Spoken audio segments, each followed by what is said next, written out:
पत्ते पत्ते पर दिल का इकरार लिख दिया। चालू है। पत्ते पत्ते पर दिल का इकरार लिख दिया। जन्मों की दीवार पे हमने प्यार लिख दिया। पत्ते पत्ते पर दिल का इकरार लिख दिया।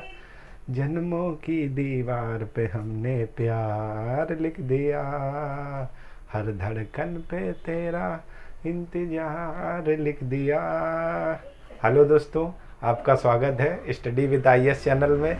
दोस्तों, जो भी लोग हमारे इस चैनल को देख रहे हैं या इस वीडियो को देख रहे हैं, तो उन सभी भाइयों और बहनों और पूरे देशवासियों को शिवरात्रि की हार्दिक हार्दिक शुभकामनाएं। और मैं दोस्तों आशा करता हूं कि भोलेनाथ की कृपा आप सभी के ऊपर हो और आपका जीवन हमेशा खुशियों और आनंदमय से भरा हो। ठीक है दोस्तों, तो जो भी लोग हमारे इस चैनल को देख रहे हैं सभी लोगों को दोस्तों एक बार फिर, ठीक है ना, शिवरात्रि की हार्दिक शुभकामनाएं। शिवरात्रि की हार्दिक शुभकामनाएं। चलिए दोस्तों, कल की जो क्लास हुई थी वो दोस्तों 1853 का चार्टर एक्ट को लेकर हुई थी।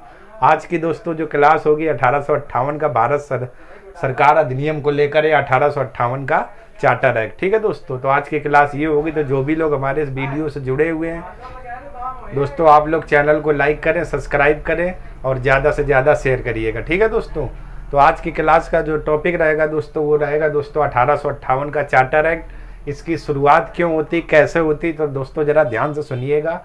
दोस्तों, जो 1857 का विद्रोह था, उस 1857 के विद्रोह में कुछ हमारे राजनीतिक कारण थे, कुछ आर्थिक कारण थे, कुछ हमारे सैनिक कारण थे। ठीक है ना दोस्तों, जिसमें से सैनिक 1857 का जो विद्रोह था उसमें सैनिक कारण की अगर बात की जाए तो सैनिकों के साथ किया जाने वाला भेदभाव था, यानी काला और गोला को लेकर नस्ली भेदभाव। ठीक है ना।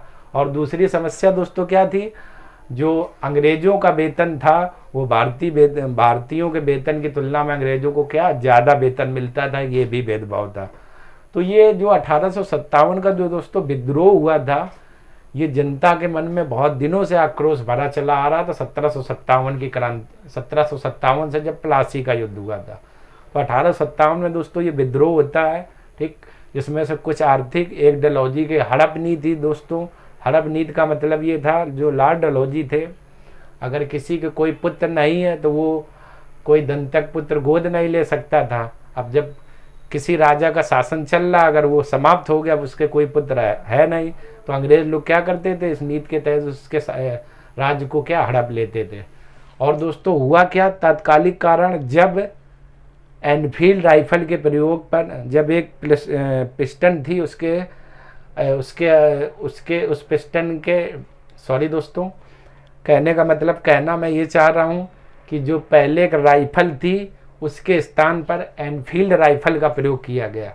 और उस एनफील्ड राइफल में, ठीक, जो कारतूस चलाया जाता था, जो कारतूस लगा होता था दोस्तों, वो गाय और सूअर की चर्बी के ऊपर से बना होता था। गाय और सूअर की चर्बी के ऊपर, कारतूस के ऊपर जो खोल लगा होता था। और दोस्तों वो कारतूस चलाने के लिए उस कारतूस के ऊपर जो खोल था, गाय और सूअर की चर्बी, ठीक, उस खोल को दांतों से काटना पड़ता था, जिस कारण से अपने हिंदुओं का धर्म भ्रष्ट होता था, क्योंकि वो गाय और सूअर की चर्बी से बने थे। तो पहली बार जब दोस्तों इस गाय और सूअर की चर्बी से बने कारतूसों को सैनिकों ने मना कर दिया चलाने से, तब दोस्तों उस टाइम 1858 ईस्वी में एक चार्टर एक्ट आता है, यानी 1858 का चार्टर एक्ट। और इसमें क्या क्या बातें हुई थी, इन्हीं बिंदुओं पर दोस्तों डिटेल से चर्चा करेंगे। ठीक है दोस्तों, तो ये बात दोस्तों 1857 के विद्रोह की थी। उस टाइम में जो सैनिकों ने, जो कारतूस था उसके ऊपर जो खोल लगा होता था वो गाय और सूअर की चर्बी का बना हुआ था, जिसे चलाने के लिए दोस्तों मुंह से काटना पड़ता था, और जिस कारण से इनका धर्म भ्रष्ट होता था अपने यहाँ। ठीक, तो उस जब सैनिकों ने उस कारतूस को चलाने से मना कर दिया, तो 1858 में, ठीक है ना, एक एक्ट आता है जिसे चार्टर एक्ट कहते हैं। इसमें क्या क्या दोस्तों बातें हुई थी और क्या क्या हुआ था, इन बिंदुओं पर चर्चा करेंगे दोस्तों। ठीक है ना, जितना ज़्यादा से ज़्यादा आप दोस्तों जुड़ेंगे उतनी आपकी क्लासें और भी बेहतरीन होती रहेंगी। ठीक है दोस्तों, तो इन बिंदुओं पर चर्चा करेंगे। और आज का दोस्तों जो हमारा टॉपिक रहेगा वो 1858 का चार्टर एक्ट को लेकर। ठीक है दोस्तों, चलिए दोस्तों आज की क्लास शुरू करते हैं। 1858 का चार्टर एक्ट क्या पहली इसमें क्या बात थी दोस्तों, इस एक्ट के द्वारा भारत के गवर्नर जनरल को अब वायसराय कहा जाने लगा और भारत के प्रथम वायसराय लॉर्ड कैनिंग थे। मतलब दोस्तों इससे पहले जो एक्ट आया था, ठीक है ना, तो उसमें ये था भारत का गवर्नर जनरल चलता था, लेकिन जब दोस्तों 1858 का एक्ट आया तो उसी गवर्नर जनरल का नाम बदलकर वायसराय कर दिया गया और भारत के प्रथम वायसराय लॉर्ड कैनिंग थे, लॉर्ड कैनिंग थे, लॉर्ड कैनिंग थे। क्लियर दोस्तों, भारत के प्रथम वायसराय लॉर्ड कैनिंग थे।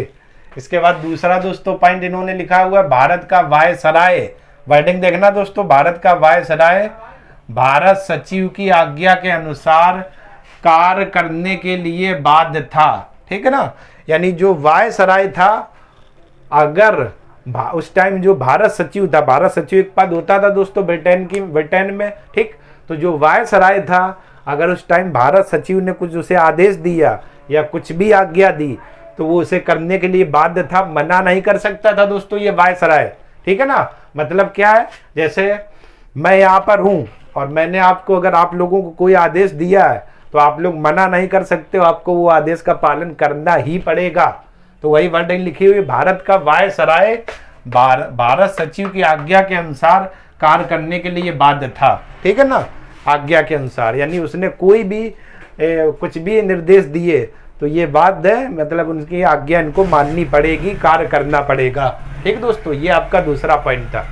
इसके बाद तीसरा दोस्तों पॉइंट की बात करें, अब भारत के शासन को ब्रिटेन की ओर से भारत के राज्य सचिव को चलाना था। ठीक है दोस्तों, वर्डिंग देखना, जो भारत का शासन था, ठीक है ना, यानी जो अब भारत का शासन था वो ब्रिटेन की ओर से, यानी चलेगा ब्रिटेन से, यानी ब्रिटेन की ओर से किसे सौंपा गया, भारत के राज्य सचिव को चलाना था या राज्य सचिव को सौंपा गया। ये दोस्तों एक पद होता था राज्य सचिव, वही ब्रिटेन में।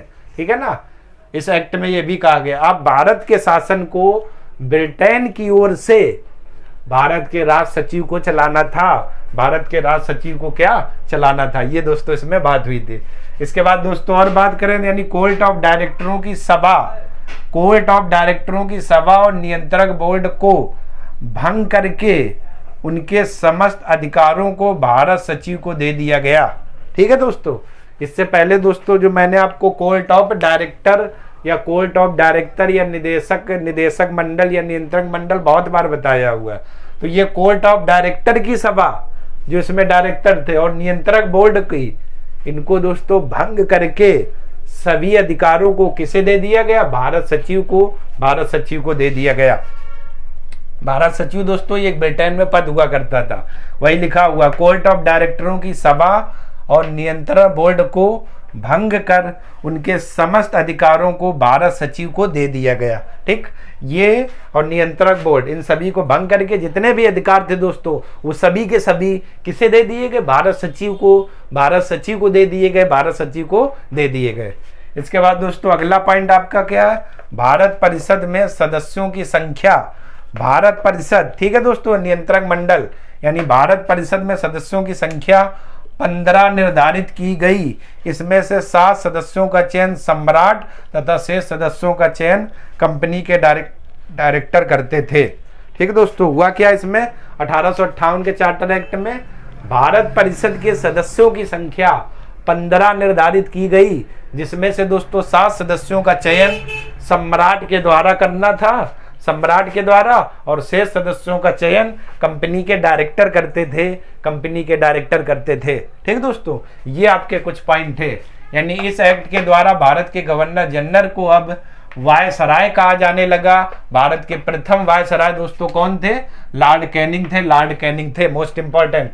इसके बाद दोस्तों भारत का वायसराय भारत सचिव की आज्ञा के अनुसार कार्य करने के लिए बाध्य था। ठीक है ना दोस्तों। अगला दोस्तों पॉइंट है, भारत के शासन को ब्रिटेन की ओर से भारत के राज सचिव को चलाना था। ठीक है ना, भारत के शासन को अब ब्रिटेन की ओर से कौन चलाएगा, भारत का राज सचिव। इसके बाद दोस्तों अगला पॉइंट है, कोर्ट ऑफ डायरेक्टरों की सभा और नियंत्रक बोर्ड को भंग करके उनके समस्त अधिकारों को भारत सचिव को दे दिया गया। इसके बाद दोस्तों 5वां पॉइंट, भारत परिषद में सदस्यों की संख्या 15 निर्धारित की गई। इसमें 7 सदस्यों का चयन सम्राट तथा शेष सदस्यों का चयन कंपनी के डायरेक्टर करते थे। क्लियर दोस्तों। और इसी में दोस्तों आपको एक पॉइंट और लिखना है, क्या? महारानी विक्टोरिया ने घोषणा पत्र जारी किया था। ठीक है दोस्तों। तो महारानी विक्टोरिया के इस घोषणा पत्र को 1 नवंबर 1858 में लॉर्ड कैनिंग के द्वारा इलाहाबाद के मिंटो पार्क में क्या पढ़ा गया। और इसमें निम्न बातें लिखी हुई थी। क्या?